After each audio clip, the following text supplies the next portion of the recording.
안녕하세요. 오늘의 엄마창업가 언어발전소 윤슬기 대표님을 소개합니다. 안녕하세요. 17년생 에너자이저 아들 하나를 두고 있는 4년차 엄마 윤슬기입니다. 창업하기로 결심한 건 2019년 가을이니까 아이가 30개월 무렵이었어요.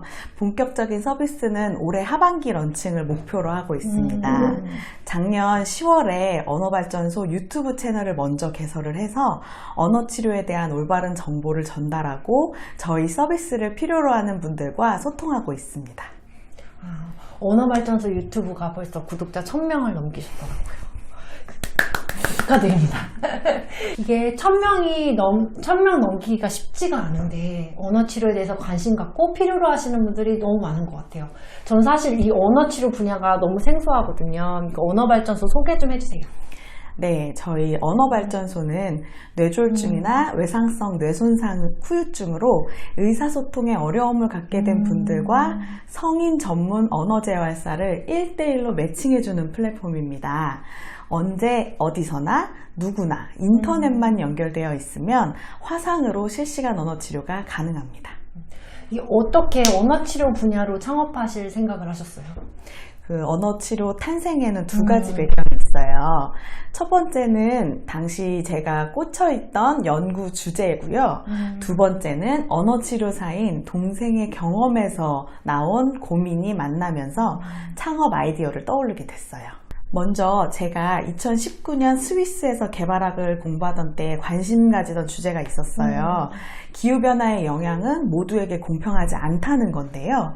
쉽게 말해서 예측하지 못했던 자연재해가 발생했을 때 선진국보다는 개발도상국이, 부자보다는 가난한 사람이, 건강한 사람보다는 환자, 노약자, 장애인들이 더 큰 어려움을 겪게 된다는 점이에요. 예를 들어 영화 기생충에서도 보시면 알겠지만 밤새도록 폭우가 내리면 반지하에 사는 사람들에게는 생사가 걸린 큰 사건인데 반해 어떤 사람들에게 폭우는 미세먼지를 씻어내주는 고마운 이벤트가 되잖아요. 환경과 보건의 연결고리에 몰두하던 중이었어요. 그러던 중에 언어재활사인 동생과 페이스톡으로 통화를 하다가 한국의 언어치료 상황과 동생의 고민을 듣게 된 거예요. 동생의 한마디는 언니, 뇌졸중은 누구에게나 오는데 언어치료는 아무나 받을 수 없어. 돈이 있어야 치료를 받고 재활도 할 수 있어. 뇌졸중을 겪은 성인의 절반 이상이 실어증을 경험할 정도로 우리 주변에 의사소통 문제가 흔하게 나타나요. 그런데 언어치료는 비급여로 굉장히 비싸거든요. 네.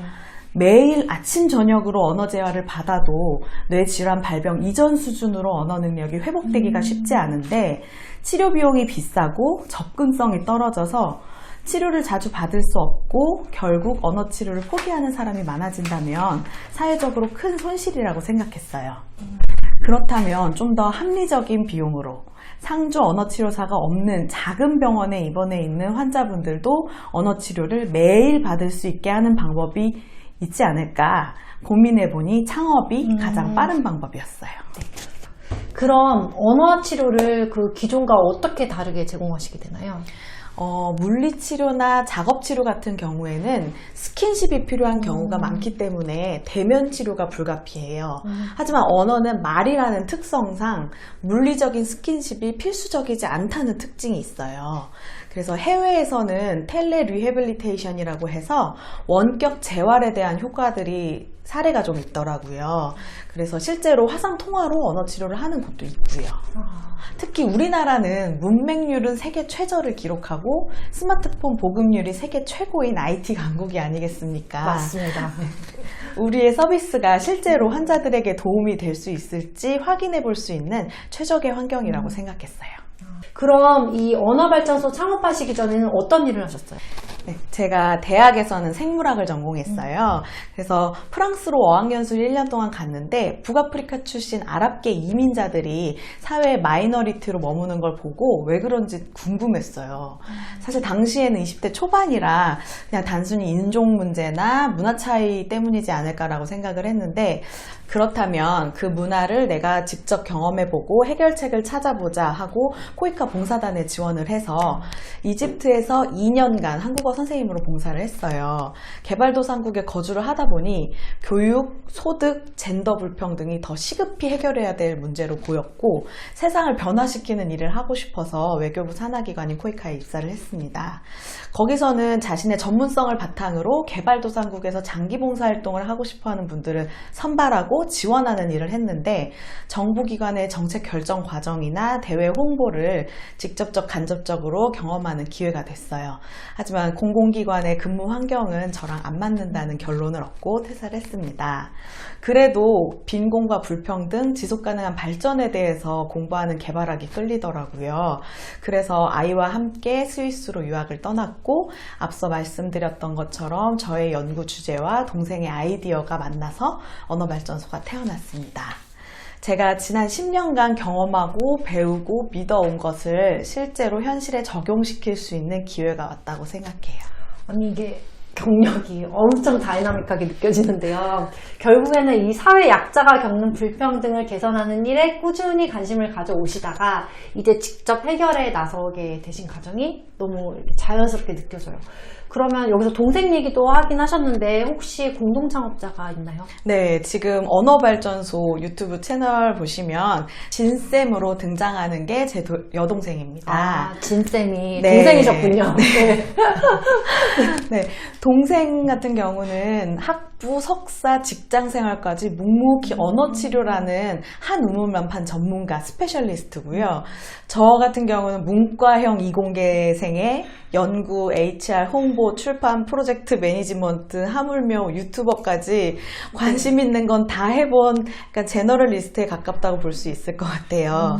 스타트업 창업은 사실 처음이지만 완전 다른 스타일이면서도 누구보다 손발이 잘 맞는 동생과의 일이라면 잘해볼 수 있을 것 같았습니다. 제가 제일 부러워하는 게 자매인데 자매라니 너무 든든하시겠어요. 그 스위스 한국에 귀국하시면서 이제 언어발전소를 창업하기로 결심하신 건데 네. 그러면 동생 분과는 귀국 전부터 얘기가 되어 있으셨던 거예요? 아, 네. 그건 말씀드릴 수 있을 것 같아요. 사실 제가 2019년 9월에 졸업 예정이었고 2019년 6월에 동생이 여행을 왔었어요. 스위스로. 아, 스위스로? 네, 그래서 스위스에서 함께 여행을 하면서 많은 대화를 나눴어요. 그러면서 이제 한국의 성인 언어치료 현실에 대해서도 알게 되고 마침 저도 남편의 육아휴직 복직이 8월로 예정이 되어 있었던 터라서 한국에 들어가야겠다는 생각을 하고 있었거든요. 그래서 며칠 동안 계속 얘기를 나누고 하다가 창업을 해봐야겠다. 그렇다면 한국에 돌아가서 창업을 해봐야겠다라는 결심을 하게 된 거죠.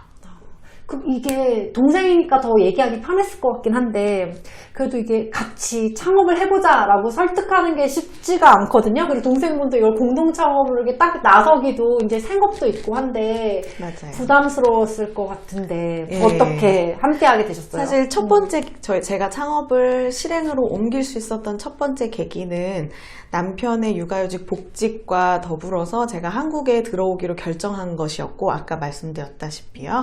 두 번째는 동생의 결심이 있었어요. 왜냐하면 동생은 이미 서울에 있는 상급 종합병원 재활의학과에서 근무를 하면서 사실 병원에서 재직하면서 환자들을 계속 보고 있었기 때문에 퇴사를 결정하기가 쉽지 않은 일이거든요. 창업을 위해서 특히나. 그렇죠. 이거 성공할지 실패할지도 모르는데. 네. 성공할지 실패할지 모르는 이 리스크가 있는 창업을 회사를 그만두고, 그러니까 병원을 그만두고 나와서 해야 된다는 게 그 동생이 이 현실, 그러니까 언어치료의 접근성이 떨어지는 이 현실을 문제를 해결해야 되겠다는 그런 공감대가 저희 둘 사이에 있었던 거죠. 아, 그 동생분도 결국에는 이제 현장에서 환자들을 보면서 네. 이걸 너무 해결해주고 싶다는 의지가 평소에 마음이 그렇죠. 강하게 있으셨던 거네요. 네. 그러니까 사실 이 현실을 저한테 알려준 게 동생이니까 현장에서 환자분들과 보호자분들과 대화를 나누면서 이게 너무 높은 치료 비용과 여러 가지 문제들 때문에 더 치료를 받고 싶어도 받지 못하는 분들이 계시고 그런 상황에 대한 안타까움을 느끼고 있었던 중이었죠, 사실. 근데 이제 시작 단계시지만 그래도 이게 본격적으로 런칭을 준비하시느라고 많이 바쁘실 텐데 육아와 일은 지금 어떻게 병행하고 계시나요?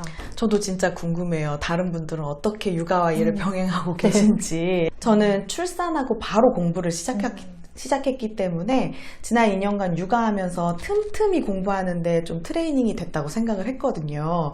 아이 낮잠 잘 때 공부하고 밤에 아이 재워놓고 공부하고 아이가 어린이집에 다니면서는 낮에 집중해서 공부하는 연습을 하고 시간을 생산적으로 쓰는 요령을 익혔다고 생각을 했는데 일은 완전 다른 것 같아요. 최근까지 제 스케줄을 말씀을 드리면 아이가 어린이집에 간 후 오전 10시부터 4시 사이를 최대한 활용해서 일을 해요. 그래서 이동 시간을 아끼려고 공동 창업자와 스카이프 화상통화로 회의를 하고요. 아이가 4시 반쯤 하원에서 집에 오면 9시 정도까지는 아이에게 집중을 하고 퇴근한 남편이 아이와 시간을 보내는 동안 집안일을 하거나 유튜브 영상을 만들어요. 그래서 아이 재우고 누워서 이어폰 끼고 어플로 편집하기도 하고요. 유튜브 촬영 같은 경우에는 주로 주말에 아이를 남편에게 맡기고 하는 편이에요. 이게 엄마가 멀티태스킹의 달인이 된다고는 다들 하시지만 그래도 육아와 일을 둘 다 잘하는 방법은 이게 답이 없는 주관식이잖아요. 그래서 더 어려운 것 같아요. 그러면 올해 계획은 어떻게 되시나요? 언어발전소 홍보 좀 해주세요. 네, 지금 저희는 언어치료 대상자와 치료사가 접속해서 화상 수업을 할 수 있는 웹 플랫폼을 개발 중이고 동시에 저희 주력장애군인 실어증 언어치료 커리큘럼과 교재 제작을 진행을 하고 있습니다. 3월부터 저희 유튜브 구독자분들 대상으로 신청을 받아서 시범 서비스를 운영해 보려고 하고요. 만족도가 높으면 점차 확대해 나갈 예정입니다. 1:1 화상 언어 치료에 관심 있는 분들이 계시다면 저희 유튜브를 구독하시고 화상 언어 치료를 경험해 보셔도 좋을 것 같아요. 네. 유튜브 주소는 아래 콘텐츠 내용에 들어있습니다. 네. 그런데 지금 본격적으로 이 언어발전소 플랫폼 서비스를 본격으로 런칭하기 전에 유튜브를 먼저 시작하셨잖아요. 네, 맞아요. 그럼 유튜브를 통해서 이런 굉장히 언어 치료에 대한 되게 고급 정보라고 해야 되나? 누구나 궁금해하는 이런 핵심 정보들을 이제 알려주고 계시잖아요. 그냥. 그 이유가 무엇일까요? 저는 그런 정보 있으면은 누구나 너무 알고 싶고 관심 갖는 정보여가지고 그냥 플랫폼을 오픈하신 다음에 제공하셔도 충분히 수요가 있지 않을까라는 생각도 들거든요. 아, 네. 왜 유튜브를 시작했냐면 일단 유튜브 콘텐츠 자체에 아동 언어 치료 관련된 콘텐츠들은 많이 있었는데 상대적으로 성인 언어 치료에 대한 콘텐츠가 없었어요. 그리고 이제 현장에 있던 동생이 환자분들이나 보호자분들이 잘 모르시고 정확하지 않은 정보를 가지고 오시는 분들도 많이 계셔서 안타까움을 느꼈고, 그리고 언어 치료라는 게 매일 받고 아침 저녁으로 계속 소통을 해야지 진전이 일어날 수 있는데 그런 교육 과정들이 별로 없어서 집에서 보호자분들도 손쉽게 언어 연습을 시켜줄 수 있는데 그게 안 되는 부분이 안타까워서 보호자 교육을 해야겠다. 집에서 어떻게 언어 치료 연습을 할 수 있는지 그걸 알려드려야겠다는 마음이 컸어요. 이런 정보를 어디서 교육을 해주는 곳이 없기 때문에 그렇다면 우리가 해봐야겠다. 그렇게 생각을 하고 시작을 했죠. 그럼 이제 시범 서비스도 이 유튜브 구독자분들을 대상으로 하실 거니까. 네네. 관심 있으신 분들은 언어발전소 유튜브를 꼭 구독해주세요. 네.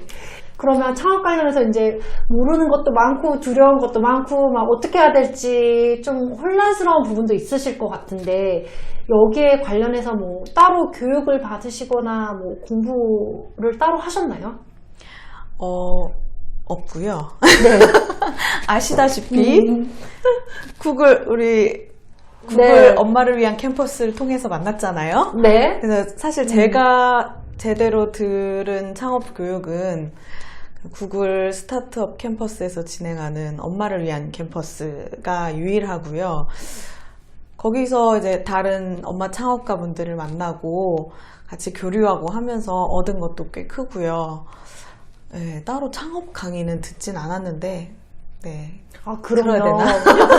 들어야 되나요? 그러면 보통 나는 네. 창업할 때 뭔가 네. 사업 계획서도 이렇게 폼나게 미리 써놓고 네. 시장 분석도 해놔야 될 것 같고 이런 생각들이 있잖아요. 그래서 나 이런 것도 못하는데 내가 이거 창업 그냥 뛰어들어도 되나? 이런 생각을 하는데 유튜브를 하시면서 이렇게 뭔가 소통하시면서 이렇게 진행하고 계신 건가요? 네, 사실 처음부터 바로 사업 계획서를 쓰고 했었던 건 아니고 일단 현장에서 있었던 동생의 경험한 것이 굉장히 크다고 생각을 했고 전문가니까. 네, 이미 10년 정도 언어치료계에 몸담은 본인이 이렇게 얘기를 해주고 실제로 성인 언어치료 전문 기관이 없고 근데 수요는 있는데 지금 공급자가 없다고 생각을 하고 있었어요. 그래서 사실 바로 뛰어든 경우라고 볼 수 있겠습니다. 그러면 이런 창업을 시작하기 굉장히 두려운 엄마들이 있잖아요. 뭔가 준비가 완벽히 돼야 할 것 같고 그런 엄마분들께 하시고 싶으신 말씀이 있으시다면?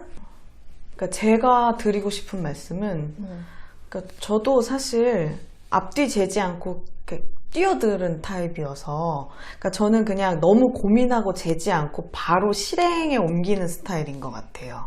그래서 유학 중에서도